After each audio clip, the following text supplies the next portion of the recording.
We're working hard at replacing these milkers with robots. Time to show you what we learned.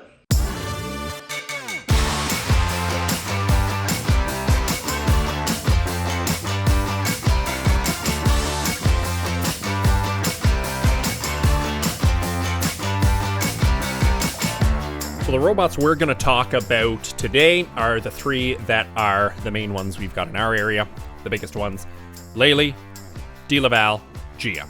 Those are the three we toured. Those are the three we're going to talk about. The first one is the Lely. So the differences that we saw versus the other ones, let's start under the cow. So we've got brushes to clean and stimulate and prepare that udder to be milked. That's different compared to the other two. We'll look at them in a little bit, that have a cup that is going to do that stimulation cleaning instead. So the Lely's brushes, the other two are cups. The Lely uses laser in order to find those teats. The other two are using 3D cameras. And then the other part is the stall itself, where you've got basically a camera over top of that cow that's compensating as she, or if she at least, moves back or forward within that milking stall, whereas the other two are going to what's called indexing. So it's going to basically make that stall move the feed door in a little bit in order to, if the cow is smaller or bigger or whatever, is going to make up that difference. This one isn't going to do that. It's just going to kind of compensate and let that cow move back and forth. So those are the three big differences we saw underneath the robot, or at least in terms of how they attach.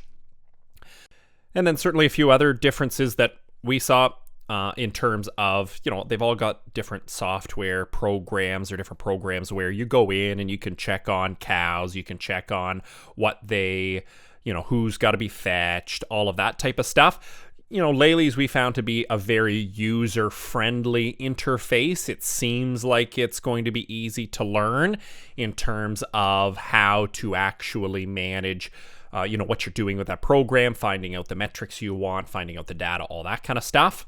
That's certainly, one thing we like about it. And then, I definitely think that Lely, they've obviously been in the game for a while. They've got a very clean, easily laid out robot in terms of, you kind of slide that door open on the box part and you can kind of see, all the parts, they're up a little higher, it's tidy in there. It seems laid out very well, seems very simple and straightforward in terms of how they operate.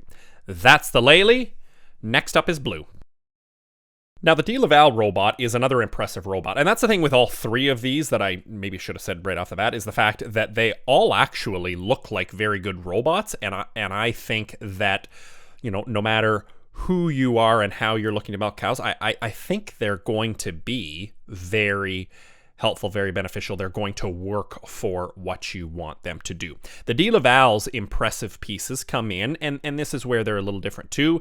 So the Lely, for instance, one of the things that makes it different compared to a DeLaval as well is the fact that a DeLaval, you can manually attach that milker. So if something is going wrong with the arm, if something is, going wrong with the cow, whatever it happens to be, you can stand there, push a button, manually put that on a DeLaval or a GEA for that case.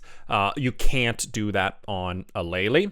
The other thing with a DeLaval that is pretty neat is in terms of its abilities, and this is kind of a stepped up version. This doesn't come with a basic one, but a stepped up version of a DeLaval has the ability to test the progesterone level within the milk. And what that's going to do is it's going to help identify cows that are in calf, cows that are ovulating, cows that, basically are, doing a whole host of things. It's going to be able to do it through the milk. And that is something that does make it different compared to the other two, is that you've got, another piece of data basically that can help you make certainly some of the decisions you want to make around on the farm. And from the farmers we talked to, they're using their vets and herd health less because they do have that data. So that's definitely stands out as, one of the differences for them.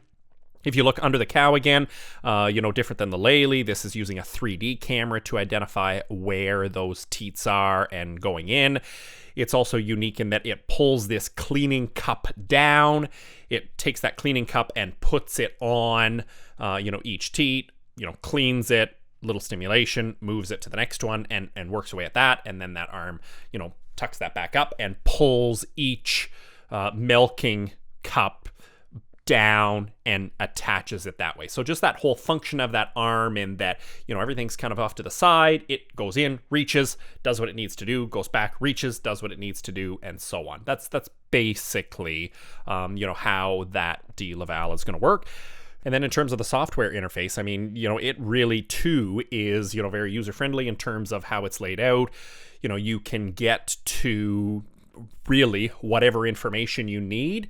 And, just like the Lely, you can get a lot of that information right from either, if you're standing in the robot room, on the robot screen, you can get it from your office computer, you can get it from your phone. It's a whole bunch of different ways of looking at that information, using that information, and then actually, making commands to say, yep, you need to sort this cow, you need to change, where this milk is being delivered, all that kind of stuff.